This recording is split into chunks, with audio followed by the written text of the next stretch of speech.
वाहिगुरू जी का खालसा वाहिगुरू जी की फतेह। मैं अमृतपाल सिंह जथेबंदी वारिस पंजाब के मुख्य सेवादार ਦੇ ਅਹੁਦੇ ਵਜੋਂ ਅਹੁਦਾ ਸੰਭਾਲਿਆ।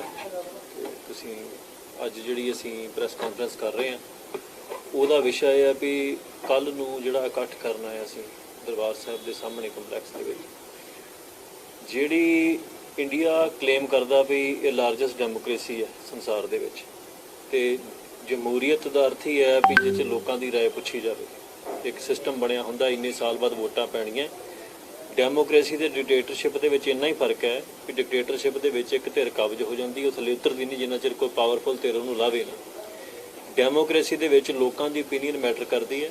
ਸੋ ਸਾਡੀ ਪ੍ਰੋਬਲਮ ਇਹ ਹੈ ਵੀ ਸਿੱਖਾਂ ਦੀ ਗੁਲਾਮੀ ਦੀ ਇੰਤਹਾ ਇਹ ਹੋ ਗਈ ਹੈ ਵੀ ਸਾਡੀ ਜਿਹੜੀ ਇੱਕੋ ਇੱਕ ਸੰਸਥਾ ਜਿਹੜੀ ਬਚੀ ਹੈ ਇੰਡੀਅਨ ਡੈਮੋਕ੍ਰੇਸੀ ਦੇ ਵਿੱਚ, ਸਾਡਾ ਕੋਈ ਸ਼ੇਅਰ ਨਹੀਂ ਹੈਗਾ, ਸਾਨੂੰ ਉੱਥੇ ਕੋਈ ਸਪੇਸ ਨਹੀਂ ਮਿਲਦੀ। ਪਰ ਜਿਹੜੀ ਸਾਡੀ ਆਪਣੀ ਸੰਸਥਾ ਹੈ ਸਿੱਖਾਂ ਦੀ, ਜਿਹਦੇ 'ਚ ਕਿਸੇ ਹੋਰ ਦੀ ਇਨਵੋਲਵਮੈਂਟ ਨਹੀਂ, ਉਹਦੀ ਇਲੈਕਸ਼ਨ ਰੋਕ ਕੇ ਸਾਡਾ ਡੈਮੋਕ੍ਰੈਟਿਕ ਹੱਕ ਜਿਹੜਾ ਖੋਇਆ ਗਿਆ। ਸੋ ਇੱਕ ਪਾਸੇ ਜੇ ਕਲੇਮ ਕਰਨਾ ਵੀ ਅਸੀਂ ਡੈਮੋਕ੍ਰੇਸੀ ਨੂੰ ਰਿਸਪੈਕਟ ਕਰਦੇ ਹਾਂ ਤੇ ਸਾਰਿਆਂ ਨੂੰ ਡੈਮੋਕ੍ਰੈਟਿਕ ਹੋਣਾ ਚਾਹੀਦਾ। ਜੇ ਕੋਈ ਬੰਦਾ ਡੈਮੋਕ੍ਰੇਸੀ ਤੋਂ ਬਾਹਰ ਜਾਂਦਾ ਹੈ ਉਹਨੂੰ ਰੈਡੀਕਲ ਕਹਿੰਦੇ ਆ ਲੋਕ ਇੱਥੇ। ਪਰ ਦੂਜੇ ਪਾਸੇ ਜਦੋਂ ਤੁਸੀਂ ਰਾਹ ਹੀ ਬੰਦ ਕਰ ਦੋਗੇ ਸਾਡਾ ਕਿਸੇ ਪਾਸੇ ਜਾਣ ਦਾ, ਸ਼੍ਰੋਮਣੀ ਕਮੇਟੀ ਨੂੰ ਕਰਪਟ ਕੀਤਾ ਗਿਆ, ਸਾਡੇ ਗੁਰੂ ਘਰਾਂ ਦੇ ਪ੍ਰਬੰਧਾਂ ਨੂੰ ਖਰਾਬ ਕੀਤਾ ਗਿਆ, ਉੱਥੇ ਆਪ ਹੁਦਰੀਆਂ ਕਰਨ ਵਾਲੇ ਲੋਕ ਬੈਠੇ ਨੇ, ਉਹ ਉੱਥੇ ਉਹੋ ਜਿਹੇ ਕੰਮ ਕਰਦੇ ਨੇ ਜਿਹੜੇ ਗੁਰੂ ਸਿਧਾਂਤ ਤੋਂ ਬਿਲਕੁਲ ਉਲਟ ਨੇ। ਸੋ ਸਾਡੇ ਕੋਲ ਇੱਕ ਰਾਹ ਸੀ ਵੀ ਅਸੀਂ ਵੋਟਾਂ ਦੀ ਡਿਮਾਂਡ ਕੀਤੀ ਹੈ, ਸਰਕਾਰ ਵੋਟਾਂ ਪਵਾਵੇ, ਸਿੱਖ ਵੋਟਾਂ ਪਾਉਣ, ਸਿੱਖ ਆਪਣੀ ਮਰਜ਼ੀ ਦੀ ਉਹ ਧਿਰ ਚੁਣ ਲੈਣ ਜਿਹੜੀ ਧਿਰ ਉਹਨਾਂ ਨੂੰ ਲੱਗਦਾ ਹੈ ਵੀ ਗੁਰਦੁਆਰਾ ਪ੍ਰਬੰਧ ਠੀਕ ਸਾਂਭ ਸਕਦੀ ਹੈ। ਪਰ ਹੁਣ ਹੋ ਕੀ ਰਿਹਾ ਵੀ ਸਰਕਾਰ ਇੱਕ ਧਿਰ ਨਾਲ ਸਮਝੌਤਾ ਕਰਕੇ ਬੈਠ ਗਈ ਹੈ ਇੰਡੀਆ ਦੀ ਹੁਕੂਮਤ, ਕਿਉਂਕਿ ਉਹਨਾਂ ਦੇ ਉਹ ਇੱਕ ਤਰੀਕੇ ਨਾਲ ਗੋਲੇ ਬਣ ਕੇ ਵਿਚਰ ਰਹੇ। ਉਸ ਤੋਂ ਬਾਅਦ 'ਚ ਜਦੋਂ ਇਲੈਕਸ਼ਨ ਨਹੀਂ ਹੋ ਰਹੀਆਂ ਤੇ ਸਾਡੇ ਗੁਰੂ ਘਰਾਂ ਦਾ ਪ੍ਰਬੰਧ ਰੋਜ਼ ਦੀ ਰੋਜ਼ ਖਰਾਬ ਹੋ ਰਿਹਾ। ਪੰਜਾਬ ਦੇ ਵਿੱਚ ਸਿੱਖਾਂ ਦਾ ਕਨਵਰਜਨ ਵੱਡੇ ਪੱਧਰ ਤੇ ਹੋ ਰਿਹਾ, ਸ਼੍ਰੋਮਣੀ ਕਮੇਟੀ ਕੁਛ ਨਹੀਂ ਕਰ ਰਹੀ। ਜਦੋਂ ਪਾਵਰ 'ਚ ਸੀ ਪੰਜਾਬ ਦੇ ਵਿੱਚ ਬਾਦਲ, ਉਦੋਂ ਸ਼੍ਰੋਮਣੀ ਕਮੇਟੀ ਚੁੱਪ ਬੈਠੀ ਰਹੀ ਆ। ਅੱਜ ਬੰਦੀ ਸਿੰਘਾਂ ਦੇ ਨਾਂ ਦੇ ਉੱਤੇ ਵੀ ਉਹ ਡਰਾਮਾ ਕਰ ਰਹੇ ਆ, ਕਦੀ ਕਾਲੇ ਚੋਲੇ ਪਾ ਕੇ ਤੁਰ ਪੈਂਦੇ, ਕਦੀ ਸੰਗਲ ਪਾ ਕੇ ਤੁਰ ਪੈਂਦੇ ਆ। SGPC ਬਹੁਤ ਵੱਡੀ ਪਾਵਰਫੁਲ ਸੰਸਥਾ ਹੈ। ਜੇ ਇਹਨਾਂ ਦੇ ਪ੍ਰਧਾਨ ਗਲਾਂ 'ਚ ਸੰਗਲ ਪਾ ਕੇ ਤੁਰੇ ਫਿਰਦੇ ਆ, ਇਹ ਸ਼ਰਮ ਆਉਣੀ ਚਾਹੀਦੀ ਹੈ ਸਿੱਖਾਂ ਵਾਸਤੇ। ਸ਼ਰਮ ਵਾਲੀ ਗੱਲ ਹੈ ਕਿ ਜਦੋਂ ਤੁਹਾਡੇ ਕੋਲ ਇੱਕ ਪ੍ਰੋਪਰ ਸਟਰਕਚਰ ਬਣਿਆ ਤੁਸੀਂ ਉਹਨੂੰ ਵਰਤਣ ਦੀ ਬਜਾਏ ਤੁਸੀਂ ਪਖੰਡ ਕਰਦੇ ਪਏ ਹੋ ਸੜਕਾਂ 'ਤੇ ਜਾ। ਸੋ ਇੱਕ ਤੇ ਜੇ ਇਹ ਮੰਨਦੇ ਨੇ ਵੀ ਇੰਡੀਅਨ ਸਟੇਟ ਡੈਮੋਕ੍ਰੇਸੀ ਨਹੀਂ ਰਹੀ, ਸ਼੍ਰੋਮਣੀ ਕਮੇਟੀ ਦੇ ਪ੍ਰਧਾਨ ਨੇ ਵੀ ਕੀਤਾ ਪ੍ਰਦਰਸ਼ਨ ਕਰਦੇ, ਤੇ ਉਹਨਾਂ ਨੂੰ ਜਿਹੜੀ ਘੱਟੋ ਘੱਟ ਜਿਹੜੀ SGPC ਦੀ ਡੈਮੋਕ੍ਰੈਟਿਕ ਵੈਲਿਊਜ਼ ਹੈ ਨਾ, ਉਹਨਾਂ ਨੂੰ ਰਿਵਾਈਵ ਕਰਨ ਵਾਸਤੇ ਇਲੈਕਸ਼ਨ ਦੀ ਮੰਗ ਉਹਨਾਂ ਨੂੰ ਵੀ ਕਰਨੀ ਚਾਹੀਦੀ ਹੈ। ਤੇ ਸਾਨੂੰ ਇਹ ਹੱਕ ਹੋਣਾ ਚਾਹੀਦਾ ਵੀ ਅਸੀਂ ਆਪਣੀ ਜਿਹੜੀ ਕਨਸਟੀਟਿਊਸ਼ਨ ਰਾਈਟ ਆ ਇਹਨੂੰ ਪ੍ਰੈਕਟਿਸ ਕਰ ਸਕੀਏ ਤੇ ਆਪਣੀ ਜਿਹੜੀ SGPC ਹੈ ਇਹਦਾ ਪ੍ਰਬੰਧ ਸਿੱਖਾਂ ਦੇ ਹੱਥ 'ਚ ਆ ਸਕੇ ਗੁਰੂ ਘਰਾਂ ਦਾ। ਕਿਵੇਂ ਆ ਸਕਦਾ ਤੁਹਾਨੂੰ ਯੰਗ ਬਲੱਡ ਜੇ ਨਵੀਂ ਸੋਚ ਜੇ ਤੁਸੀਂ ਰੱਖਦੇ, ਡੈਮੋਕ੍ਰੈਟਿਕ ਦੀ ਤੁਸੀਂ ਗੱਲ ਕੀਤੀ, ਸ਼੍ਰੋਮਣੀ ਕਮੇਟੀ ਨੂੰ ਤੇ ਅਸੀਂ ਆਜ਼ਾਦ ਕਰਾ ਲਾਂਗੇ, ਇਲੈਕਸ਼ਨ ਹੋ ਗਿਆ, ਹੋ ਸਕਦਾ ਬੜੇ ਅੱਛੇ ਹੋਰ ਲੋਕ ਜਿਹੜੇ ਆ ਜਾਣ ਤੇ ਗੁਰਦੁਆਰਾ ਪ੍ਰਬੰਧ ਸੰਭਾਲਣ, ਲੇਕਿਨ ਜਿਹੜੇ ਸਰਕਾਰਾਂ ਦੇ ਵਿੱਚ ਸਾਡਾ ਕੋਈ ਸਥਾਨ ਨਹੀਂ ਹੈਗਾ। ਉਹਦੇ ਲਈ ਤੁਸੀਂ ਯੰਗ ਜਨਰੇਸ਼ਨ ਕੀ ਕਰੋਗੇ ਉੱਥੇ ਵੀ ਆਪਣਾ ਸਥਾਨ ਬਣਾਉਣ ਲਈ, ਤਾਂ ਕਿ ਅਸੀਂ ਆਪਣੇ ਪੰਜਾਬ ਦੇ ਹੱਕਾਂ ਦੀ ਆਵਾਜ਼ ਉਠਾ ਸਕੀਏ, ਆਪਣੇ ਪਾਣੀਆਂ ਦੀ ਗੱਲ ਕਰ ਸਕੀਏ, ਆਪ ਚੰਡੀਗੜ੍ਹ ਨੂੰ ਦਵਾ ਸਕੀਏ, ਯੂਨੀਵਰਸਿਟੀਆਂ ਦੀ ਗੱਲ ਕਰ ਸਕੀਏ, ਹੋਰ ਪੰਜਾਬ ਦੇ ਹੱਕ ਜਿਹੜੇ ਦਵਾ ਸਕੀਏ ਉਹਦੇ ਵਾਸਤੇ। ਦੇਖੋ ਜਿੱਦਾਂ ਮਾਨ ਸਾਹਿਬ ਨੇ ਅੱਗੇ ਉਹ ਕਲੀਅਰ ਕੀਤਾ ਗੱਲ ਵੀ ਸਿੱਖਾਂ ਨੂੰ ਜਦੋਂ ਹਿੰਦੁਸਤਾਨ ਦੇ ਵਿੱਚ ਸਿੱਖ ਆਏ ਨੇ 1947 ਤੋਂ ਬਾਅਦ, ਉਸ ਤੋਂ ਬਾਅਦ ਸਾਡੀ ਨਾ ਤੇ ਕੋਈ ਮੰਗ ਪੂਰੀ ਕੀਤੀ ਗਈ, ਸਾਡੇ ਨਾਲ ਧੱਕੇ ਹੀ ਹੋਏ ਆ। ਹੁਣ ਇੱਕ ਪਾਸੇ ਤੁਸੀਂ ਦੁਨੀਆ ਭਰ 'ਚ ਢੋਲਾ ਪਿੱਟਣਾ ਡੈਮੋਕ੍ਰੇਸੀ ਦਾ, ਦੂਜੇ ਪਾਸੇ ਸਾਡੀ ਓਪੀਨੀਅਨ ਮੈਟਰ ਨਹੀਂ ਕਰਦੀ ਹੈ। ਇੱਥੇ ਤੇ ਸਿਸਟਮ ਇਹ ਆ ਵੀ ਪਾਵਰ ਇੰਨੀ ਸੈਂਟਰਲਾਈਜ਼ ਹੋ ਗਈ ਆ ਇੰਡੀਆ ਦੀ ਇਸ ਵੇਲੇ ਵੀ ਇੱਥੇ ਸਟੇਟ ਦੇ ਕੋਲ ਕੋਈ ਪਾਵਰ ਨਹੀਂ। ਸੋ ਅਸੀਂ ਤੇ ਸੋਵਰਨਟੀ ਦੀ ਜਿਹੜੀ ਲੜਾਈ ਹੈ ਉਹ ਤੇ ਲੜ ਹੀ ਰਹੇ ਹਾਂ। ਉਹ ਲੜਾਈ ਦੀਆਂ ਬਹੁਤ ਧਾਰਾਵਾਂ ਹੁੰਦੀਆਂ ਹੈ, ਡੈਮੋਕ੍ਰੇਸੀ ਦੇ ਵਿੱਚ ਰਹਿ ਕੇ ਲੜ ਰਹੇ ਹਾਂ ਅਸੀਂ ਅੱਜ ਦੇ ਸਮੇਂ ਦੇ ਵਿੱਚ। ਪਰ ਮਾਨ ਸਾਹਿਬ ਨੇ ਜਿਵੇਂ ਕਿਹਾ ਹੈ, ਦੁਨੀਆ ਭਰ ਦੇ ਵਿੱਚ ਆਰਮ ਸਟਰਗਲ ਵੀ ਚੱਲ ਰਹੀਆਂ ਨੇ, UN ਉਹਨਾਂ ਨੂੰ ਰੈਕੋਗਨਾਈਜ਼ ਵੀ ਕਰਦਾ ਹੈ। ਉਹ ਕਿਉਂ ਕਰਦਾ ਹੈ? ਕਿਉਂਕਿ ਜਦੋਂ ਇੱਕ ਡੈਮੋਕ੍ਰੇਸੀ ਡਿਕਟੇਟਰਸ਼ਿਪ ਦਾ ਰੂਪ ਅਖਤਿਆਰ ਕਰ ਜਾਂਦੀ ਹੈ, ਉਹ ਜਦੋਂ ਡੈਮੋਕ੍ਰੇਸੀ ਰਹਿੰਦੀ ਨਹੀਂ, ਉਹਦੇ ਨਾਲ ਲੜਨ ਦੇ ਤਰੀਕੇ ਵੀ ਬਦਲ ਜਾਂਦੇ। ਜਿਵੇਂ ਅੰਗਰੇਜ਼ਾਂ ਨੇ, ਅੰਗਰੇਜ਼ ਇੱਥੇ ਡੈਮੋਕ੍ਰੈਟਿਕ ਤਰੀਕੇ ਨਾਲ ਨਹੀਂ ਸੀ ਰਹਿ ਰਹੇ, ਬੇਸ਼ੱਕ ਇਲੈਕਸ਼ਨ ਵੀ ਹੁੰਦੀਆਂ, ਸਾਰਾ ਕੁਝ ਹੁੰਦਾ ਸੀ, ਉਹਦੇ ਨਾਲ ਲੜਨ ਦਾ ਤਰੀਕਾ ਜਿਹੜਾ ਸੀ ਉਹ ਦੂਜਾ ਵੀ ਰਿਹਾ। ਉਹ ਆਰਮ ਸਟਰਗਲ ਵੀ ਚੱਲੀ ਅੰਗਰੇਜ਼ਾਂ ਦੇ ਖਿਲਾਫ, ਬੱਬਰ ਅਕਾਲੀ ਲਹਿਰ ਵੀ ਚੱਲੀ ਹੈ। ਸੋ ਇਸ ਕਰਕੇ ਇਹ ਹਕੂਮਤ ਨੂੰ ਵੇਖਣਾ ਚਾਹੀਦਾ। ਬਾਅਦ 'ਚ ਇਹ ਢੰਡੋਰਾ ਪਿੱਟਣਾ ਵੀ ਇੱਥੇ ਜੀ ਮਾਹੌਲ ਖਰਾਬ ਹੋ ਗਿਆ, ਕਿਸੇ ਨੇ ਕਿਹਾ ਸੀ ਮਾਹੌਲ ਖਰਾਬ ਹੋ ਜਾਊਗਾ। ਅੱਜ ਪੰਜਾਬ ਦੇ ਵਿੱਚ ਹਰ ਪਿੰਡ ਦੇ ਵਿੱਚ 10-20 ਨੌਜਵਾਨ ਨਸ਼ੇ ਨਾਲ ਮਰ ਗਏ, ਡਰੱਗ ਜੈਨੋਸਾਈਡ ਸਿੱਖਾਂ ਦਾ ਚੱਲ ਰਿਹਾ। ਉਹ ਮਾਹੌਲ ਖਰਾਬ ਨਹੀਂ ਹੈਗਾ? ਇੰਨੇ ਕੁ ਨੌਜਵਾਨ ਸਾਡੇ ਗੋਲੀ ਨਾਲ ਮਾਰੇ ਜਾਂਦੇ ਸੀ ਉਸ ਮੌਕੇ ਦੇ ਉੱਤੇ। ਸੋ ਇਸ ਕਰਕੇ ਹਾਲਾਤ ਪੰਜਾਬ ਦੇ ਤੇ ਵੱਧ ਤੋਂ ਬੱਤਰ ਹੋ ਰਹੇ ਆ ਦਿਨੋਂ ਦਿਨ, ਤੇ ਅਸੀਂ ਡੈਸਪਰੇਟ ਹਾਂ ਬਹੁਤ ਜ਼ਿਆਦਾ ਕੁਛ ਨਾ ਕੁਛ ਕਰਨ ਲਈ। ਸਰਕਾਰ ਨੂੰ, ਹਕੂਮਤ ਨੂੰ ਇਹ ਵੇਖਣਾ ਚਾਹੀਦਾ ਹੈ। ਬਾਅਦ ਚ ਸਿੱਖਾਂ ਦੇ ਦੇਖੋ, ਜਿਹੜੀ ਕੌਮ ਗੁਲਾਮ ਹੋਵੇ ਨਾ, ਉਹਦੇ ਉੱਤੇ ਕਦੀ ਵੀ ਇਹ ਦੋਸ਼ ਨਹੀਂ ਜਾਂਦਾ ਵੀ ਉਹਨੂੰ ਸਟਰਗਲ ਦਾ ਕਿਹੜਾ ਰਾਹ ਫੜਨਾ ਹੈ। ਇਹ ਦੋਸ਼ ਜਾਂਦਾ ਜ਼ਾਲਮ ਧਿਰ ਦੇ ਉੱਤੇ ਵੀ ਉਹਨਾਂ ਨੂੰ ਕਿਹੜੇ ਰਾਹ ਪਾਉਣਾ ਹੈ।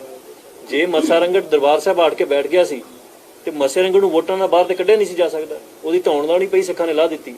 ਸੋ ਸਰਕਾਰ ਵੇਖੇ, ਹਕੂਮਤ ਵੇਖੇ ਵੀ ਸਿੱਖਾਂ ਨੂੰ ਕਿਹੜੇ ਰਾਹ ਤੇ ਤੋਰਨਾ। ਸਾਨੂੰ ਨਾ ਇਹ ਪੁੱਛਿਆ, ਮੀਡੀਆ ਵਾਲਿਆਂ ਨੂੰ ਬੇਨਤੀ ਹੈ, ਜਿਹੜੀ ਧਿਰ ਪਿੰਜਰੇ 'ਚ ਪਈ ਹੈ ਉਹਨੂੰ ਨਾ ਪੁੱਛੋ ਵੀ ਤੁਸੀਂ ਬਾਹਰ ਕਿੱਦਾਂ ਆਉਣਾ। ਜਿਹੜੀ ਧਿਰ ਸਾਨੂੰ ਬਾਹਰ ਕੱਢਣ ਦਾ ਪੋਟੈਂਸ਼ੀਅਲ ਰੱਖਦੀ ਉਹਨੂੰ ਸਵਾਲ ਕਰੋ ਵੀ ਇਹਨਾਂ ਸਿੱਖਾਂ ਨਾਲ ਇੰਨੇ ਲੰਮੇ ਸਮੇਂ ਤੋਂ ਧੱਕਾ ਕੀਤਾ ਕਿਉਂ ਜਾ ਰਿਹਾ। ਸੋ ਇਸ ਕਰਕੇ ਬੇਨਤੀ ਹੈ, ਦੁਨੀਆ ਭਰ ਦੇ ਵਿੱਚ ਫਰੀडम ਸਟਰਗਲਸ ਚੱਲ ਰਹੀਆਂ, ਫਲਸਤੀਨ ਦੀ ਚੱਲ ਰਹੀ ਹੈ, ਹੋਰ ਦੁਨੀਆ ਭਰ ਦੇ ਵਿੱਚ ਚੱਲ ਰਹੀ ਹੈ। ਕੋਈ ਬੰਦਾ ਫਲਸਤੀਨੀਆਂ ਨੂੰ ਸਵਾਲ ਕਰਨ ਦੀ ਜ਼ਰੂਰਤ ਨਹੀਂ ਕਰਦਾ ਵੀ ਤੁਸੀਂ ਕਿਹੜੇ ਰਾਹ ਨਾਲ ਫਰੀडम ਆਪਣੀ ਆਜ਼ਾਦੀ ਲਾਓਗੇ, ਕਿਉਂਕਿ ਜਿਹੜੀ ਫਰੀडम ਹੈ ਇਹਦੀ ਕੀਮਤ ਐਡੀ ਵੱਡੀ ਹੈ ਵੀ ਇਹਦੇ ਲਈ ਕੋਈ ਵੀ ਰਾਹ ਅਖਤਿਆਰ ਕੀਤਾ ਜਾ ਸਕਦਾ। ਸੋ ਇਹ ਤੇ ਜੇ ਡੈਮੋਕ੍ਰੇਸੀ ਹੈਗੀ ਹੈ ਇੰਡੀਆ ਸਟਿਲ, ਜੇ ਬਲੀਵ ਕਰਦੇ ਵੀ ਅਸੀਂ ਡੈਮੋਕ੍ਰੇਸੀ ਆ, ਇਹਨਾਂ ਨੂੰ ਚਾਹੀਦਾ ਹੁਣ ਤੇ ਖਾਲਿਸਤਾਨ ਨੂੰ ਮੈਂਡੇਟ ਵੀ ਮਿਲ ਗਈ ਹੈ। ਸੰਗਰੂਰ 'ਚ ਲੋਕਾਂ ਨੇ ਮੈਂਡੇਟ ਦਿੱਤੀ ਹੈ ਬੜੀ ਮੈਜੋਰਿਟੀ ਨਾਲ ਖਾਲਿਸਤਾਨ ਨੂੰ। ਹੁਣ ਖਾਲਿਸਤਾਨ ਕੋਈ ਕ੍ਰਾਈਮ ਨਹੀਂ, ਸੋਵਰਨਟੀ ਦਾ ਆਈਡੀਆ ਬਹੁਤ ਸੇਕਰਡ ਆਈਡੀਆ, ਇਹ ਕ੍ਰਾਈਮ ਨਹੀਂ ਹੈਗਾ ਕੋਈ ਵੀ। ਦੁਨੀਆ ਦੇ ਉੱਤੇ ਜਿਹੜੀ ਕੌਮ ਕੋ ਆਪਣਾ ਕਲਚਰ ਹੈ, ਆਪਣਾ ਧਰਮ ਹੈ, ਆਪਣੀ ਬੋਲੀ ਹੈ, ਪਹਿਰਾਵਾ ਹੈ, ਖਾਣ ਪੀਣ ਹੈ, ਆਪਣਾ ਇਲਾਕਾ ਹੈ, ਜਿਹਨਾਂ ਰਾਜ ਕੀਤਾ ਹੈ, ਉਹਨਾਂ ਕੋਲ ਰਾਜ ਦਾ ਸੁਪਨਾ ਲੈਣ ਦਾ ਵੀ ਅਧਿਕਾਰ ਨਾ ਹੋਵੇ। ਅਸੀਂ ਰਾਜ ਦਾ ਸੁਪਨਾ ਵੀ ਲੈਨੇ ਆ ਤੇ ਰਾਜ ਨੂੰ ਪ੍ਰੈਕਟਿਸ ਦੇ ਵਿੱਚ ਵੀ ਲਿਆਉਣਾ। ਅਸੀਂ ਚਾਹੁੰਦੇ ਆ ਵੀ ਇਹ ਡੈਮੋਕ੍ਰੈਟਿਕ ਤਰੀਕੇ ਨਾਲ ਹੋ ਜੇ। ਤੋੜ ਵਿਛੋੜਾ ਦੋਵਾਂ ਭਰਾਵਾਂ 'ਚ ਹੋ ਜਾਂਦਾ ਨਾ, ਦੋ ਭਰਾ ਇਕੱਠੇ ਰਹਿੰਦੇ ਨੇ ਘਰ ਦੇ ਵਿੱਚ, ਬਾਅਦ ਵੰਡੀ ਪੈ ਜਾਂਦੀ ਹੈ। ਸੋ ਜਿਹੜੇ ਤੋੜ ਵਿਛੋੜਾ ਵੀ ਹੈ, ਅਸੀਂ ਇਹ ਚਾਹੁੰਦੇ ਆ ਵੀ ਉਹ ਪਿਆਰ ਮੁਹੱਬਤ ਨਾਲ ਹੋਵੇ, ਡੈਮੋਕ੍ਰੈਟਿਕ ਤਰੀਕੇ ਨਾਲ ਹੋ ਜੇ। ਪਰ ਇਹ ਬੇਸਿਕਲੀ ਇੰਡੀਅਨ ਸਟੇਟ ਨੇ ਡਿਸਾਈਡ ਕਰਨਾ ਵੀ ਸਿੱਖਾਂ ਨੂੰ ਕਿਹੜੇ ਰਾਹ ਤੇ ਤੋਰਨਾ ਹੈ, ਨੌਜਵਾਨੀ ਨੂੰ ਕਿਹੜੇ ਰਾਹ ਤੇ ਤੋਰਨਾ। ਇੰਡੀਅਨ ਕਨਸਟੀਟਿਊਸ਼ਨ ਕਾਲੇ ਕੱਪੜੇ ਪਾ ਕੇ ਜਾਂ ਚੋਲੇ ਪਾ ਕੇ ਜੇ ਐਸਪੀਸੀ ਨੇ ਪ੍ਰੋਟੈਸਟ ਕੀਤਾ ਆ, ਉਹ ਉਹਨਾਂ ਨੂੰ ਵਾਜਿਬ ਨਹੀਂ ਲੱਗਦਾ ਪਿਆ ਸੀ, ਕਿਉਂਕਿ ਜਿਸ ਸਟੇਜ ਤੇ ਉਹ ਬੈਠੇ ਹੋਏ ਨੇ ਉਹਨਾਂ ਨੂੰ ਨਹੀਂ ਵਾਜਿਬ ਲੱਗਦਾ। ਕਿ ਲੱਗਦਾ ਹੈ ਕਿ ਸੁਖਬੀਰ ਬਾਦਲ ਦੀ ਕੁਰਸੀ ਨੂੰ ਦੁਬਾਰਾ ਤੋਂ ਬਚਾਉਣ ਵਾਸਤੇ ਸਾਰਾ ਕੁਝ ਕੀਤਾ ਜਾ ਰਿਹਾ। ਨਹੀਂ, ਜੇ ਤੇ ਉਹਨਾਂ ਨੇ ਇਹ ਕੰਮ ਪਹਿਲਾਂ ਕੀਤੇ ਹੁੰਦੇ ਜਦੋਂ ਪਾਵਰ 'ਚ ਸੀ, ਫਿਰ ਤੇ ਅਸੀਂ ਸਮਝਦੇ ਵੀ ਚਲੋ ਉਹਨਾਂ ਦੇ ਵਿੱਚ ਵਾਕਿਆ ਦਿਲ ਦੇ ਵਿੱਚ ਕੋਈ ਹੈਗੀ ਆ। ਹੋ ਸਕਦਾ ਐਸਜੀਪੀਸੀ ਜਿਹੜੇ ਵਰਕਰਸ ਆ ਉਹਨਾਂ ਦੇ ਦਿਲ ਦੇ ਵਿੱਚ ਵਾਕਿਆ ਹੀ ਆਉਂਦਾ ਹੋਵੇ, ਕਿਉਂਕਿ ਉਹ ਵੀ ਮਜਬੂਰ ਆ ਆਪਣੀ ਨੌਕਰੀ ਪੇਸ਼ੇ ਤੋਂ। ਪਰ ਜਿਹੜੇ ਲੀਡਰ ਆ ਐਸਜੀਪੀਸੀ ਦੇ, ਉਹਨਾਂ ਨੂੰ ਪਹਿਲਾਂ ਨਹੀਂ ਸੀ ਪਤਾ ਬੰਦੀ ਸਿੰਘ ਕਿੱਥੇ ਨੇ। ਬੰਦੀ ਸਿੰਘ ਤੇ 30 ਸਾਲਾਂ ਤੋਂ ਬੰਦ ਨੇ। ਉਹਨਾਂ ਨੂੰ ਇਹ ਨਹੀਂ ਸੀ ਪਤਾ ਵੀ ਪੰਜਾਬ ਦੇ ਵਿੱਚ ਐਡਾ ਵੱਡੇ ਪੱਧਰ ਤੇ ਕਨਵਰਜਨ ਚੱਲ ਰਿਹਾ। ਇੱਥੇ ਮਾਝੇ ਦੇ ਵਿੱਚ ਹੀ ਕਨਵਰਜਨ ਹੋ ਰਿਹਾ ਨਾ, ਇੱਥੇ ਐਸਜੀਪੀਸੀ ਲਾਗੇ ਬੈਠੀ ਹੈ। ਇਹਨਾਂ ਕੋਲ ਜਿਹੜੇ ਸੋਰਸਸ ਆ, ਇਹਨਾਂ ਦੇ ਤੁਸੀਂ ਕਿਸੇ ਕਾਲਜ 'ਚ ਚਲ ਜਾਓ, ਸਿੱਖਾਂ ਦੇ ਬਣਾਏ ਹੋਏ ਕਾਲਜ ਦੇ ਵਿੱਚ ਉੱਥੇ ਹਿੰਦੀ ਬੋਲੀ ਜਾਂਦੀ, ਉੱਥੇ ਪੰਜਾਬੀ ਨੂੰ ਕੋਈ ਥਾਂ ਨਹੀਂ ਹੈ। ਸੋ ਇਸ ਕਰਕੇ ਚੀਜ਼ਾਂ ਬਹੁਤ ਨੇ ਜਿਹੜੀਆਂ ਗਣੀਆਂ ਜਾ ਸਕਦੀਆਂ ਨੇ। ਜਦੋਂ ਅੱਜ ਜੇ ਅਕਾਲੀ ਦਲ ਦੀ ਗੱਲ ਹੈ, ਪਹਿਲੀ ਗੱਲ ਤੇ ਪੰਥ ਨੂੰ ਮੈਂ ਇਹ ਗੱਲ ਕਲੀਅਰ ਕਰਾਂ, ਅਕਾਲੀ ਦਲ ਕਿਸੇ ਦਾ ਬੈ ਲਿਆ ਨਹੀਂ ਹੈਗਾ, ਕਿਸੇ ਨੇ ਖਰੀਦ ਨਹੀਂ ਲਿਆ ਅਕਾਲੀ ਦਲ ਨੂੰ। ਅਕਾਲੀ ਦਲ ਇੱਕ ਵਿਚਾਰਧਾਰਾ ਹੈ। ਜਿਹੜਾ ਵੀ ਬੰਦਾ ਅਕਾਲ ਪੁਰਖ ਦੇ ਭਾਣੇ 'ਚ ਰਹਿ ਕੇ ਸਿੱਖ ਸਿਆਸਤ ਕਰੂਗਾ ਉਹੋ ਹੀ ਅਕਾਲੀ ਹੈ। ਸੋ ਇਸ ਕਰਕੇ ਕਈ ਬੰਦੇ ਕਹਿੰਦੇ ਨੇ ਵੀ ਅਕਾਲੀ ਦਲ ਬਾਦਲਾਂ ਨੂੰ ਯਾਦ ਕਰਾਉਣਾ। ਕਿਉਂ ਯਾਦ ਕਰਾਉਣਾ? ਸਾਡੇ ਕੋਲ ਅਕਾਲੀ ਦਲ ਅੰਮ੍ਰਿਤਸਰ ਹੈਗਾ। ਜਿਹੜੇ ਬੰਦੇ ਬਾਦਲਾਂ 'ਚ ਜਿੰਨਾ ਦਮ ਘੁੱਟ ਰਿਹਾ ਨਾ, ਤੇ ਜੇ ਉਹ ਸੱਚੇ ਆ, ਜੇ ਉਹਨਾਂ ਨੇ ਕੋਈ ਕ੍ਰਾਈਮ ਨਹੀਂ ਕੀਤੇ, ਉਹ ਆਉਣ ਸਾਡੇ ਨਾਲ ਬੈਠਣ, ਉਹਨਾਂ ਨੂੰ ਅਸੀਂ ਦੱਸੀਏ ਵੀ ਅਕਾਲੀ ਦਲ ਜਿਵੇਂ ਦਮਦਮੀ ਟਕਸਾਲ ਹੈ, ਐਗਜ਼ਾਮਪਲ ਹੈ। ਜਦੋਂ ਸੰਤ ਕਰਤਾਰ ਸਿੰਘ ਨੂੰ ਗੱਦੀ ਮਿਲੀ ਹੈ, ਵਿਰੋਧ ਹੋਇਆ, ਉਹ ਮਹਿਤੇ ਆ ਗਏ, ਮਹਿਤੇ ਆ ਕੇ ਉਹਨਾਂ ਟਕਸਾਲ ਖੋਲੀ, ਟਕਸਾਲ ਮਹਿਤੇ ਦੀ ਵੱਜਣ ਲੱਗ ਪਈ। ਸੋ ਇਸ ਕਰਕੇ ਕਿਉਂਕਿ ਸੱਚ ਉਹਨਾਂ ਦੇ ਨਾਲ ਸੀ ਤੇ ਟਕਸਾਲ ਜਿੱਥੇ ਸੰਤ ਗਏ ਉੱਥੇ ਟਕਸਾਲ ਹੋ ਗਈ। ਹੁਣ ਜਿਹੜੀ ਅਕਾਲੀ ਦਲ ਦੀ ਗੱਲ ਹੈ, ਅਕਾਲੀ ਦਲ ਦੀ ਡੈਫੀਨੇਸ਼ਨ ਇਹ ਹੈ ਵੀ ਸਿੱਖ ਪੋਲਿਟਿਕਸ ਜਿਹੜੀ ਅਕਾਲੀ ਪੋਲਿਟਿਕਸ ਹੈ, ਜਿਹੜਾ ਬੰਦਾ ਉਹ ਕਰੂਗਾ ਅਕਾਲੀ ਦਲ ਉਹਦਾ ਹੈ, ਅਕਾਲੀ ਦਲ ਦੀ ਸੇਵਾ ਉਹ ਕਰੂਗਾ। ਸੋ ਜਿਹੜੇ ਬੰਦੇ ਅੱਜ ਕਹਿ ਰਹੇ ਨੇ ਬਾਦਲਾਂ ਨੂੰ ਛਡਾ ਲੈਣਾ, ਇਹਨਾਂ ਨੂੰ ਕੋਈ ਲੋੜ ਨਹੀਂ ਛਡਾਉਣ ਦੀ। ਬਾਦਲਾਂ ਨੇ ਆਪਣੇ ਅਕਾਲੀ ਦਲ ਨੂੰ ਪੰਜਾਬੀ ਪਾਰਟੀ ਅਨਾਉਂਸ ਕਰਤਾ, ਉਹਨਾਂ ਨੇ ਉਹਨੂੰ ਸਿੱਖ ਪਾਰਟੀ ਨਹੀਂ ਰਹਿਣ ਦਿੱਤਾ, ਉਹ ਮਰਜ ਕਰ ਗਏ ਸੀ ਬੀਜੇਪੀ ਦੇ ਵਿੱਚ। ਸੋ ਸਾਨੂੰ ਅਕਾਲੀ ਦਲ ਰਿਵਾਈਵ ਕਰਨ ਦੀ ਲੋੜ ਨਹੀਂ, ਸਾਡੇ ਕੋਲ ਆਲਰੇਡੀ ਅਕਾਲੀ ਦਲ ਹੈਗਾ। ਜਿਹੜਾ ਅਕਾਲੀ ਦਲ ਸਾਡੇ ਕੋਲ ਹੈ ਉਹ ਅਕਾਲੀ ਦਲ ਮਾਡਰਨ ਅਕਾਲੀ ਦਲ ਹੈ। ਉਹ ਕਿਉਂਕਿ ਜਿਹੜਾ ਪਹਿਲੇ ਅਕਾਲੀ ਦਲ ਇਹ ਖਾਲਿਸਤਾਨ ਦੀ ਗੱਲ ਨਹੀਂ ਕਰਦੇ। ਹੁਣ ਅਸੀਂ ਇੱਕ ਕਨਕਲੂਜਨ ਤੇ ਪਹੁੰਚੇ ਹਾਂ 84 ਤੋਂ ਬਾਅਦ ਵੀ ਸਾਡਾ ਹਿੰਦੁਸਤਾਨ ਦੇ ਨਾਲ ਰਹਿਣਾ ਪੋਸੀਬਲ ਨਹੀਂ। ਅਸੀਂ ਇੱਥੇ ਈਵਨ ਸਰਵਾਈਵ ਵੀ ਨਹੀਂ ਕਰ ਪਾ ਰਹੇ। ਇੱਕ ਤੇ ਹੁੰਦਾ ਨਾ ਤੁਸੀਂ ਥਰਾਈਵ ਨਾ ਕਰੋ, ਤੁਸੀਂ ਅੱਗੇ ਨਾ ਵੱਧ ਸਕੋ, ਤੁਸੀਂ ਵੱਧ ਫੁੱਲ ਨਾ ਸਕੋ, ਤੁਸੀਂ ਇੱਕ ਥਾਂ ਤੇ ਸਟੇਬਲ ਰਹੋ, ਉਹ ਵੀ ਠੀਕ ਹੈ। ਅਸੀਂ ਇੱਥੇ ਦਿਨੋਂ ਦਿਨ ਨਿਗਾਰ 'ਚ ਜਾ ਰਹੀ ਹੈ ਸਾਡੀ ਕੌਮ, ਸਾਡੀ ਨੌਜਵਾਨੀ ਛੱਡ ਕੇ ਜਾ ਰਹੀ ਹੈ। ਸੋ ਇਸ ਅਕਾਲੀ ਦਲ ਕੋਲ ਜਿਹੜੀ ਅਪਡੇਟਡ ਨੀਤੀ ਹੈ, ਜਿਹੜੀ ਅੱਜ ਦੇ ਸਮੇਂ 'ਚ ਸਿੱਖਾਂ ਨੂੰ ਬਚਾ ਸਕਦੀ ਹੈ, ਅਕਾਲੀ ਦਲ ਅੰਮ੍ਰਿਤਸਰ ਕੋਲ ਜਿਹੜੇ ਵੀ ਬੰਦੇ ਅਕਾਲੀ ਪੋਲਿਟਿਕਸ ਕਰਨਾ ਚਾਹੁੰਦੇ ਆ, ਇਹ ਪਲੇਟਫਾਰਮ ਹੈਗਾ। ਜੇ ਉਹ ਇਮਾਨਦਾਰ ਨੇ, ਪੰਥ ਪ੍ਰਤੀ ਸਿਰਦ ਨੇ, ਸੋਵਰਨਟੀ ਦੇ ਆਈਡੀਆ ਉੱਤੇ ਦ੍ਰਿੜ ਨੇ ਕਿ ਸੋਵਰਨਟੀ ਤੋਂ ਬਿਨਾਂ ਸਾਡਾ ਕੋਈ ਗੁਜ਼ਾਰਾ ਨਹੀਂ, ਉਹ ਆਉਣ, ਉਹਨਾਂ ਨਾਲ ਬੈਠਾਂਗੇ, ਬੈਠ ਕੇ ਮੀਟਿੰਗਸ ਕਰਾਂਗੇ, ਜੋ ਕੁਝ ਹੋਊਗਾ ਕਰਾਂਗੇ। ਸਵੇਰੇ ਵੀ ਉਹਨਾਂ ਨੂੰ ਸੱਦਾ, ਜਿਹੜੇ ਬੰਦੇ ਆ ਨਾ, ਜੇ ਹੁਣ ਕਹਿਣਾ ਵੀ ਅਕਾਲੀ ਦਲ ਨੂੰ ਅਸੀਂ ਰਿਵਾਈਵ ਕਰਨਾ, ਰਿਵਾਈਵ ਕਰਨ ਦੀ ਕੋਈ ਲੋੜ ਨਹੀਂ ਹੈਗੀ। ਸਾਡੇ ਕੋਲ ਆਲਰੇਡੀ ਸਟੈਬਲਿਸ਼ ਢਾਂਚਾ ਹੈਗਾ, ਉਹਦੇ 'ਚ ਆਉਣ, ਅਸੀਂ ਉਹਨਾਂ ਦਾ ਵੈਲਕਮ ਕਰਾਂਗੇ ਜੇ ਪਰ ਉਹ ਇਮਾਨਦਾਰ ਨੇ ਤੇ ਸਿਹਰਦੇ ਨੇ, ਇਹ ਰਾਜਨੀਤੀ ਕਲੀ ਨਾ ਕਰਨ ਵਾਸਤੇ। ਅਕਾਲੀ ਦਲ ਬਾਦਲ ਤੋਂ ਜਿਹੜਾ ਕਿ ਯੂਥ ਵੀ ਪਿਛਾਂਹ ਹਟਿਆ ਤੇ ਅਕਾਲੀ ਦਲ ਅੰਮ੍ਰਿਤਸਰ ਨਾਲ ਜੁੜਿਆ, ਕਿਵੇਂ ਵੇਖਦੇ ਆ ਤੁਹਾਡਾ ਅਕਾਲੀ ਦਲ ਅੰਮ੍ਰਿਤਸਰ ਨਾਲ ਜੁੜਨਾ? ਅਕਾਲੀ ਦਲ ਤੇ ਹੋਰ ਵੀ ਬੜੇ ਸੀ, ਤੁਹਾਡਾ ਕੀ ਮੇਨ ਮਕਸਦ? ਨਹੀਂ, ਸਾਡਾ ਮੇਨ ਮਕਸਦ ਇਹ ਹੈ ਵੀ ਯੂਥ ਜਿਹੜਾ ਹੈ ਨਾ, ਇਹਦੇ 'ਚ ਫਰੇਬ ਨਹੀਂ ਹੁੰਦਾ, ਨੌਜਵਾਨ ਫਰੇਬੀ ਨਹੀਂ ਹੁੰਦੇ ਕਦੇ ਵੀ। ਨੌਜਵਾਨ ਸੱਚ ਦੀ ਪਰਖ ਕਰ ਲੈਂਦੇ ਆ। ਸੋ ਸਾਨੂੰ ਦੇਖੋ ਭਟਕਣਾ ਪਈ ਰਹੀ ਹੈ। ਮਾਨ ਸਾਹਿਬ ਦਾ ਇੱਕ ਸਟੈਂਡ ਸੀ ਕਿ ਅਸੀਂ ਖਾਲਿਸਤਾਨ ਤੋਂ ਪਿੱਛੇ ਨਹੀਂ ਹਟਣਾ। ਸਿੱਖ ਭਟਕੇ ਬਹੁਤ ਲੰਮੇ ਸਮੇਂ ਤੱਕ, ਹਰ ਪਾਰਟੀ ਕੋਲ ਗਏ, ਸੈਕੂਲਰਿਜ਼ਮ ਦੀ ਰਾਜਨੀਤੀ ਕੀਤੀ ਹੈ, ਪੰਜਾਬੀਅਤ ਦੀ ਰਾਜਨੀਤੀ ਕੀਤੀ। ਹੁਣ ਫਿਰ ਮੁੜ ਕੇ ਰਾਜਨੀਤੀ ਪੰਥ ਵੱਲ ਆ ਰਹੀ ਹੈ। ਹੁਣ ਜਦੋਂ ਪੰਥ ਵੱਲ ਰਾਜਨੀਤੀ ਆ ਰਹੀ ਹੈ ਤੇ ਇਹਦਾ ਲਾਜ਼ਮ ਜੀ ਗੱਲ ਹੈ, ਬੈਨੀਫਿਟ ਉਸੇ ਬੰਦੇ ਨੂੰ ਮਿਲਣਾ ਜਿਹੜਾ ਬੰਦਾ ਆਪਣੇ ਸਟੈਂਡ ਤੇ ਕਾਇਮ ਰਿਹਾ। ਅਸੀਂ ਸਰਕਲ 'ਚ ਘੁੰਮ ਕੇ ਵਾਪਸ ਆ ਕੇ ਮਾਨ ਸਾਹਿਬ ਉੱਥੇ ਖੜੇ ਸੀ। ਸੋ ਇਸ ਕਰਕੇ ਜਿਹੜਾ ਅਕਾਲੀ ਦਲ ਯੂਥ, ਜਿਹੜਾ ਨੌਜਵਾਨ ਨੇ, ਉਹ ਇਸ ਕਰਕੇ ਉਹਨਾਂ ਨੂੰ, ਕਿਉਂਕਿ ਨੌਜਵਾਨ ਨੂੰ ਪਤਾ ਹੈ ਗੁਲਾਮੀ ਹੈ, ਨੌਜਵਾਨ ਝੱਕਦਾ ਨਹੀਂ, ਨੌਜਵਾਨ ਦੇ 'ਚ ਭੈ ਨਹੀਂ ਹੈਗਾ, ਡਰ ਨਹੀਂ ਹੈਗਾ। ਨੌਜਵਾਨ ਗੁਲਾਮੀ ਨੂੰ ਗੁਲਾਮੀ ਕਹਿੰਦਾ, ਉਹਨੂੰ ਕੋਈ ਪਾਲਿਸ਼ ਨਹੀਂ ਮਾਰਦਾ ਵੀ ਦੇਖੋ ਜੀ ਸਾਡੇ ਮਾੜੇ ਮੋਟੇ ਰਾਈਟਸ ਨਹੀਂ ਸਾਨੂੰ ਮਿਲ ਰਹੇ, ਸਾਨੂੰ ਆਹ ਨਹੀਂ ਮਿਲ ਰਿਹਾ। ਸਾਨੂੰ ਪਤਾ ਹੈ ਗੁਲਾਮੀ ਹੈ, ਗੁਲਾਮੀ ਤੋਂ ਬਿਨਾਂ ਇਹਦਾ ਕੋਈ ਹੱਲ ਨਹੀਂ। ਸੋ ਨੌਜਵਾਨਾਂ ਨੇ ਅਕਾਲੀ ਦਲ ਅੰਮ੍ਰਿਤਸਰ ਨਾਲ ਹੀ ਜੁੜਨਾ। Amarpal ji, an Indian constitution is a sovereign, socialist, democratic, secular republic. ਤੁਸੀਂ sovereignty ਦੀ ਗੱਲ ਕਰਦੇ ਹੋ, ਰਿਪਬਲਿਕ ਦੀ ਕਰਦੇ ਹੋ, ਤੁਸੀਂ ਸੈਕੂਲਰਿਜ਼ਮ ਦੀ ਕਰਦੇ ਹੋ, ਤੁਸੀਂ ਡੈਮੋਕ੍ਰੇਸੀ ਦੀ ਕਰਦੇ ਹੋ। ਲੇਕਿਨ ਜਿਹੜੀਆਂ ਘੱਟ ਗਿਣਤੀਆਂ ਸਿੱਖ ਕੌਮ ਹੈ ਜਾਂ ਮੁਸਲਮਾਨ ਅਲੱਗਾ ਕੋਈ ਗੱਲ ਕਰਦੇ ਨੇ, ਜਾਂ ਸਿੱਖ ਜਦੋਂ ਉਹਨੂੰ ਹੱਕ ਨਹੀਂ ਮਿਲਦੇ, ਖਾਲਿਸਤਾਨ ਦੀ ਗੱਲ ਕਰਦਾ ਤਾਂ ਉਹਨਾਂ ਦੇ ਟਾਟਾ ਵਰਗੇ ਕਾਨੂੰਨ। ਹਿੰਦੂ ਅਗਰ ਇੰਡੀਆ 'ਚ ਰਹਿ ਕੇ ਉਹਨੂੰ ਹਿੰਦੁਸਤਾਨ ਗੁਰਦਾਨਦਾ, ਉਹ ਹਿੰਦੂਇਜ਼ਮ ਦੀ ਗੱਲ ਕਰਦਾ ਤੇ ਉਹਨੂੰ ਤੇ ਕੁਝ ਵੀ ਨਹੀਂ ਕਿਹਾ ਜਾਂਦਾ। ਸਾਨੂੰ ਅੱਤਵਾਦੀ ਕਿਹਾ ਜਾਂਦਾ। ਕਿ ਤੁਸੀਂ ਮੰਨਦੇ ਵੀ ਅਸੀਂ ਕਹਿਣ ਨੂੰ ਤੇ ਇਹ ਕਹਿੰਦੇ ਵੀ ਇੰਡੀਆ ਜਿਹੜਾ ਸਭ ਤੋਂ ਵੱਡਾ ਡੈਮੋਕ੍ਰੇਟਿਕ ਜਿਹੜਾ ਦੇਸ਼ ਹੈਗਾ, ਲੇਕਿਨ ਡੈਮੋਕ੍ਰੇਸੀ ਦੇ ਵਿੱਚ ਰਹਿ ਕੇ ਕਿ ਤੁਹਾਨੂੰ ਲੱਗਦਾ ਨਹੀਂ ਵੀ ਇੱਕ ਡਿਕਟੇਟਰਸ਼ਿਪ ਜਿਹੜੀ ਹੈ ਸਾਡੀ ਤੋਂ ਤੋਪੀ ਜਾ ਰਹੀ ਹੈ? ਨਹੀਂ, ਦੇਖੋ ਡੈਮੋਕ੍ਰੇਸੀ ਦਾ ਚੋਲਾ ਪਾ ਕੇ ਇੱਥੇ ਇੱਕ ਕੌਮ ਜਿਹੜੀ ਮੈਜੋਰਿਟੀ 'ਚ ਹੈ, ਉਹਨੇ ਸੈਕੂਲਰਿਜ਼ਮ ਦੇ ਉਹਨਾਂ ਡਿਫਾਈਨ ਕਰਤਾ। ਹੁਣ ਸੈਕੂਲਰਿਜ਼ਮ ਕੀ ਹੈ? ਸੈਕੂਲਰਿਜ਼ਮ ਦਾ ਅਰਥ ਹੈ ਵੀ ਜੀਓ ਤੇ ਜੀਣ ਦਿਓ, ਤੁਸੀਂ ਆਪਣੀ ਵੈਲਿਊਜ਼, ਜਿਵੇਂ ਗੁਰੂ ਸਾਹਿਬ ਨੇ ਕਿਹਾ ਵੀ ਹਮਕੋ ਹਮਾਰਾ ਖੂਬ ਤੁਮਕੋ ਤੁਮਾਰਾ ਖੂਬ, ਜਦੋਂ ਸਵਾਲ ਹੈ। ਹੁਣ ਇੱਥੇ ਕੀ ਹੈ, ਮੁਸਲਮਾਨ ਗਾਂ ਖਾਂਦੇ ਨੇ, ਹਿੰਦੂ ਨਹੀਂ ਖਾਂਦੇ, ਪਰ ਪੂਰੇ ਦੇਸ਼ 'ਚ ਗਾਂ ਹੱਤਿਆ ਬੈਨ ਹੋ ਗਈ। ਗਊ ਟੈਕਸ ਸਾਨੂੰ ਦੇਣਾ ਪੈ ਰਿਹਾ, ਉਹ ਸਾਡੀ ਲੋੜ ਨਹੀਂ ਹੈਗੀ, ਉਹਨਾਂ ਦਾ ਕਰਕੇ ਦੇਣਾ ਪੈ ਰਿਹਾ। ਹੁਣ ਜੇ ਇੱਥੇ ਕੋਈ ਗਾਂ ਹੱਤਿਆ ਦੀ ਗੱਲ ਕਰਦਾ, ਉਹ ਸੈਕੂਲਰਿਜ਼ਮ ਦੇ ਉਲਟ ਹੈਗੀ ਆ ਨਾ। ਸੋ ਇਸ ਕਰਕੇ ਜਿਹੜੀ ਮੈਜੋਰਿਟੀ ਹੈ ਉਹ ਡਿਫਾਈਨ ਕਰ ਦਿੰਦੀ ਹੈ ਵੀ ਸੈਕੂਲਰਿਜ਼ਮ ਕੀ ਹੈ। ਸਾਡੇ ਇੱਥੇ ਅਸੀਂ ਇਹ ਗੱਲ ਕਰੀਏ ਵੀ ਤੰਬਾਕੂ ਨਹੀਂ ਆਉਣਾ ਚਾਹੀਦਾ ਸ਼ਹਿਰ ਦੇ ਵਿੱਚ, ਉਹ ਕਹਿੰਦੇ ਵੀ ਇਹ ਵੀ ਸੈਕੂਲਰਿਜ਼ਮ ਦੇ ਉਲਟ ਹੈ। ਹਾਲਾਂਕਿ ਤੰਬਾਕੂ ਹਿੰਦੂ ਨੂੰ ਕੋਈ ਫਾਇਦਾ ਤਾਂ ਨਹੀਂ ਦੇ ਰਿਹਾ, ਨਾ ਕਿਸੇ ਮੁਸਲਮਾਨ ਦੇ ਲਈ ਫਾਇਦੇਮੰਦ ਹੈ। ਤੰਬਾਕੂ ਸਾਰਿਆਂ ਲਈ ਮਾੜਾ ਹੈ। ਸਾਡੀ ਪਵਿੱਤਰ ਨਗਰੀ ਹੈ, ਅਸੀਂ ਇਹਨੂੰ ਇੱਥੋਂ ਤੰਬਾਕੂ ਮੁਕਤ ਕਰਨਾ ਚਾਹੁੰਦੇ ਹਾਂ। ਇੱਥੇ ਜਦੋਂ ਤੰਬਾਕੂ ਲੈ ਕੇ ਆਉਂਦੇ ਆ, ਕਾਨੂੰਨ ਆਪਣਾ ਕੰਮ ਨਹੀਂ ਕਰਦਾ। ਜਦੋਂ ਕਾਨੂੰਨ ਆਪਣਾ ਕੰਮ ਨਹੀਂ ਕਰਦਾ, ਕੋਈ ਨੌਜਵਾਨ ਆਪਣੇ ਮੋਢਿਆਂ ਤੇ ਜ਼ਿੰਮੇਵਾਰੀ ਚੱਕ ਕੇ ਤੇ ਮਸਲਾ ਹੱਲ ਕਰ ਦਿੰਦਾ, ਜਿਵੇਂ ਵੀ ਕਰਦਾ। ਕਿਉਂਕਿ ਜਿੱਥੇ ਕਾਨੂੰਨ ਫੇਲ ਹੋਊਗਾ ਉੱਥੇ ਲੋਕ ਕਾਨੂੰਨ ਹੱਥ 'ਚ ਲੈਣਗੇ ਨਾ। ਹੁਣ ਉਸ ਤੋਂ ਬਾਅਦ ਇਹ ਪਿੱਟ ਸਿਆਪਾ ਪੈਂਦਾ ਵੀ ਤੁਸੀਂ ਜੀ ਸੈਕੂਲਰ ਨਹੀਂ ਹੈਗੇ, ਤੁਸੀਂ ਲੋਕਾਂ ਨੂੰ। ਅਸੀਂ ਕਦੋਂ ਕਿਸੇ ਨੂੰ ਕਿਹਾ ਵੀ ਤੁਸੀਂ ਸਾਡੇ ਇੱਥੇ ਆਓ? ਇੱਕ ਟੂਰਿਜ਼ਮ ਪਲੇਸ ਥੋੜੀ ਹੈ ਸਾਡੀ, ਇਹ ਸਾਡੇ ਗੁਰੂ ਦਾ ਘਰ ਹੈ, ਇਹਦੀ ਇੱਕ ਮਰਿਆਦਾ ਹੈ। ਹੁਣ ਕੋਈ ਬੰਦਾ ਤੰਬਾਕੂ ਲੈ ਕੇ ਤੇ ਇੰਡੀਅਨ ਸੁਪਰੀਮ ਕੋਰਟ ਚਲ ਜੇ, ਜੇ ਉੱਥੇ ਬੈਨ ਹੋਵੇ ਤੇ ਉਹ ਬਾਹਰੋਂ ਗੋਲੀ ਮਾਰ ਦੇਣਗੇ ਫੜ ਕੇ।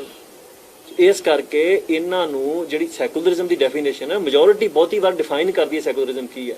ਤੇ ਸੈਕੂਲਰਿਜ਼ਮ ਵੇਗ ਜੀ ਟਰਮ ਹੈ ਅੱਜ ਦੇ ਸਮੇਂ 'ਚ, ਹਰ ਕੰਟਰੀ 'ਚ ਸੈਕੂਲਰਿਜ਼ਮ ਵੱਖਰਾ ਹੈ। ਸੋ ਇਹਨੂੰ ਆਪਾਂ ਬਹੁਤਾ ਇਸ ਟਰਮ ਨੂੰ ਵੀ ਨਾ, ਜਿਹੜਾ ਇਹਦੀ ਡੈਫੀਨੇਸ਼ਨ ਦੀ ਫਰਦਰ ਐਕਸਪਲੇਨੇਸ਼ਨ ਦੀ ਲੋੜ ਹੈ, ਉਹ ਕਿਤੇ ਵਿਹਲੇ ਸਮੇਂ ਹੋਊਗੀ। ਅਸੀਂ ਸੈਕੂਲਰ ਰਾਜਨੀਤੀ ਨਹੀਂ ਕਰਦੇ, ਅਸੀਂ ਸਿੱਖ ਰਾਜਨੀਤੀ ਕਰਦੇ ਹਾਂ। ਤੇ ਸਿੱਖੀ ਇੱਕੋ ਇੱਕ ਸਿਧਾਂਤ ਹੈ ਦੁਨੀਆ ਤੇ ਬਾਅਦ, ਜਿਹੜਾ ਵਾਕਿਆ ਇਹ ਕਹਿੰਦਾ ਸਰਬੱਤ ਦਾ ਭਲਾ ਹੈ। ਦੁਨੀਆ ਦੇ ਦੂਜੀਆਂ ਕੌਮਾਂ ਕਨਵਰਜਨ ਵੱਲ ਨੂੰ ਤੁਰਦੀਆਂ ਨੇ ਜਦੋਂ ਉਹਨਾਂ ਕੋਲ ਪਾਵਰ ਹੁੰਦੀ ਹੈ। ਕੋਈ ਕਿਸੇ ਨੂੰ ਕਹਿੰਦਾ ਹੈ, ਹਿੰਦੂ ਕਹਿੰਦੇ ਨੇ ਵੀ ਸਿੱਖ ਸਾਡਾ ਅੰਗ ਨੇ, ਬਾਹਰ ਨਹੀਂ, ਇਹ ਵੀ ਅਗਲੇ ਬੰਦੇ ਨੂੰ ਮਾਰਨ ਦਾ ਤਰੀਕਾ ਹੈ। ਹੁਣ ਮੈਂ ਕਹਿ ਦੇਵਾਂ ਵੀ ਤੁਹਾਡੇ ਪਿਤਾ ਦਾ ਨਾਂ ਕੁਝ ਹੋਰ ਹੈ, ਮੈਂ ਕਹਾਂ ਨਹੀਂ ਤੁਸੀਂ ਮੇਰੀ ਕੁੱਲ ਵੰਸ਼ ਚੋਂ, ਤੁਸੀਂ ਬਾਹਰੋਂ ਨਹੀਂ ਹੈਗੇ, ਤੁਹਾਨੂੰ ਇਸ ਚੀਜ਼ ਦਾ ਗੁੱਸਾ ਆਊਗਾ। ਮੁਸਲਮਾਨ ਕਹਿੰਦੇ ਨੇ ਵੀ ਦੁਨੀਆ ਦੇ ਉੱਤੇ ਹੈ ਨਾ ਸਾਰਿਆਂ ਨੂੰ ਇਸਲਾਮ 'ਚ ਆ ਜਾਣਾ ਚਾਹੀਦਾ। ਸਿੱਖ ਇੱਕ ਵਾਦ ਕੌਮ ਹੈ ਜਿਹੜੀ ਇਹ ਗੱਲ ਕਹਿੰਦੀ ਹੈ ਵੀ ਹਮਕੋ ਹਮਾਰਾ ਖੂਬ ਤੁਮਕੋ ਤੁਮਾਰਾ ਖੂਬ। ਨਾ ਕਿਸੇ ਨੂੰ ਕਜਾ ਕੇ ਘਰ ਕਿਹਾ ਵੀ ਕਨਵਰਟ ਹੋ ਕੇ ਸਿੱਖੀ 'ਚ ਆ ਜਾਓ। ਜਿਹਦੇ ਮਨ 'ਚ ਤ੍ਰਿਸ਼ਨਾ ਜਾਗੀ ਆਇਆ, ਉਹਨੂੰ ਵੀ ਪਰਖ ਕੇ ਮਹਾਰਾਜ ਨੇ ਕਿਹਾ ਵੀ ਜੋ ਤੋਂ ਪ੍ਰੇਮ ਖੇਲਣ ਕਾ ਚਾਹੋ, ਸਿਰ ਧਰਤ ਵਾਲੀ ਗਲੀ ਮੇਰੀ ਆਓ। ਉਹਨੂੰ ਵੀ ਪਰਖ ਕੇ ਪਹਿਲਾਂ ਸੀਸ ਮੰਗਿਆ ਤੇ ਫਿਰ ਸਿੱਖੀ ਦਾਤ ਬਖਸ਼ੀ, ਕੋਈ ਵਾਅਦਾ ਨਹੀਂ ਕੀਤਾ ਕਿਸੇ ਨਾਲ। ਸੋ ਇਸ ਕਰਕੇ ਅਸੀਂ ਜਿਹੜੀ ਰਾਜਨੀਤੀ ਕਰਨੀ ਉਹ ਕਰਨੀ ਹੈ। ਇਹ ਵੇਖਣ ਵੀ ਸਾਨੂੰ ਇਹ ਤਰੀਕੇ ਨਾਲ ਚੱਲਣ ਦੇਣਾ ਕਿ ਨਹੀਂ ਚੱਲਣ ਦੇਣਾ। ਅੰਮ੍ਰਿਤਪਾਲ ਤੇ ਵਾਰਿਸ ਪੰਜਾਬ ਦੇ ਜਥੇਬੰਦੀ ਰਾਜਨੀਤੀ ਚਾਹੂਗੀ, ਜਿਵੇਂ ਮਾਨ ਸਾਹਿਬ ਰਾਜਨੀਤੀ ਵੀ ਕਰ ਰਹੇ ਨਾਲ, ਸਿੱਖ ਨੀਤੀ ਵੀ ਉਹਨਾਂ ਦੇ ਕੋਲ ਆ, ਭਾਰਤ ਪੰਜਾਬ ਦੇ ਵਿੱਚ? ਨਹੀਂ ਦੇਖੋ, ਉਹ ਕਰ ਰਹੇ ਆ ਰਾਜਨੀਤੀ। ਸਾਨੂੰ ਤੁਸੀਂ ਨਾ ਜਦੋਂ ਸਾਡਾ ਧਾਰਮਿਕ ਰਾਜਨੀਤੀ ਵੱਲ ਧਿਆਨ ਤੇ ਹੈਗਾ, ਅਸੀਂ ਨੌਜਵਾਨਾਂ ਨਾਲ ਕਨੈਕਟ ਕਰਕੇ ਸਾਰਾ ਕੁਝ ਕਰਨਾ ਹੈ। ਪਰ ਜਿਹੜੀ ਰਾਜਨੀਤੀ ਦੀ ਸਪੇਸ ਉਹ ਸਾਡੇ ਕੋਲ ਹੈਗੀ ਹੈ। ਜੇ ਸਾਨੂੰ ਰਾਜਨੀਤੀ ਕਰਨ ਦਾ ਮਨ ਹੋਊਗਾ, ਮੈਂ ਤਾਂ ਪਰਸਨਲੀ ਨਹੀਂ ਆਉਣਾ ਕਦੇ ਵੀ, ਪਰ ਜੇ ਨੌਜਵਾਨਾਂ ਰਾਜਨੀਤੀ ਚ ਆਉਣਾ ਤੇ ਸਾਡੇ ਕੋਲ ਅਕਾਲੀ ਦਲ ਦਾ ਪਲੇਟਫਾਰਮ ਹੈ, ਸ਼੍ਰੋਮਣੀ ਅਕਾਲੀ ਦਲ ਅੰਮ੍ਰਿਤਸਰ ਸਾਡੇ ਅਕਾਲੀ ਦਲ ਅੰਮ੍ਰਿਤਸਰ ਨੂੰ ਸਪੋਰਟ ਕਰੋਗੇ? ਤੇ ਉਹ ਤੇ ਕਰ ਹੀ ਰਹੇ ਆ। ਨਹੀਂ, ਆਉਣ ਵਾਲੇ ਸਮੇਂ ਜਦੋਂ ਤੁਸੀਂ ਨਹੀਂ ਆਓਗੇ ਤਾਂ ਸਪੋਰਟ ਰੱਖੋ। ਦੇਖੋ, ਅਕਾਲੀ ਦਲ ਅੰਮ੍ਰਿਤਸਰ, ਅਕਾਲੀ ਦਲ ਅੱਜ ਦਾ ਅਕਾਲੀ ਦਲ ਇਹੋ ਹੀ ਹੈ। ਜਿੰਨਾ ਚਿਰ ਇਹ ਅਕਾਲੀ ਦਲ ਅੰਮ੍ਰਿਤਸਰ ਸਿਧਾਂਤ ਤੇ ਕਾਇਮ ਹੈ, ਉਹਨਾਂ ਚਿਰ ਅਸੀਂ ਇਹਨਾਂ ਦੀ ਹਮਾਇਤ ਕਰਾਂਗੇ। ਜਿੰਨਾ ਚਿਰ ਅਸੀਂ ਸਿਧਾਂਤ ਤੇ ਕਾਇਮ, ਉਹਨਾਂ ਚਿਰ ਸਾਡੀ ਹਮਾਇਤ ਕਰਨਗੇ। ਇਹ ਤੇ ਸਿਧਾਂਤ ਤੇ ਚੱਲਣਾ ਪੈਣਾ, ਕਿਸੇ ਬੰਦੇ ਨਾਲ ਕੋਈ ਹਮਾਇਤ ਨਹੀਂ, ਕਿਸੇ ਬੰਦੇ ਦੀ ਕੋਈ ਵਿਰੋਧਤਾ ਨਹੀਂ। ਸਿਧਾਂਤ ਤੇ ਸਪੋਰਟ ਕਰਾਂਗੇ, ਸਿਧਾਂਤ ਦੇ ਉੱਤੇ ਹੀ ਵਿਰੋਧ ਹੋਊਗਾ ਸਾਡਾ। ਅਮਰ ਜੀ, ਸਵੇਰੇ ਦਾ ਪ੍ਰੋਗਰਾਮ ਕੀ ਹੈ? ਕਿੰਨੇ ਵਜੇ ਸ਼ੁਰੂ ਹੋਏਗਾ ਜਾਂ ਪ੍ਰੋਟੈਸਟ ਹੈ, ਕਿੰਨੇ ਵਜੇ ਤੱਕ ਚੱਲੇਗਾ? ਇਹ ਮੇਰੇ ਖਿਆਲ ਨਾਲ 11 ਵਜੇ ਸ਼ੁਰੂ। ਤੁਹਾਡੇ ਦੀ ਕੁਰਸੀਆਂ ਉੱਤੇ ਲੱਗੀਆਂ ਹੋਣਗੀਆਂ 11 ਤੋਂ ਲੈ ਕੇ 3 ਵਜੇ ਤੱਕ ਇਹ ਹੋਊਗਾ। 11 ਵਜੇ ਤੋਂ ਲੈ ਕੇ 3 ਵਜੇ ਤੱਕ।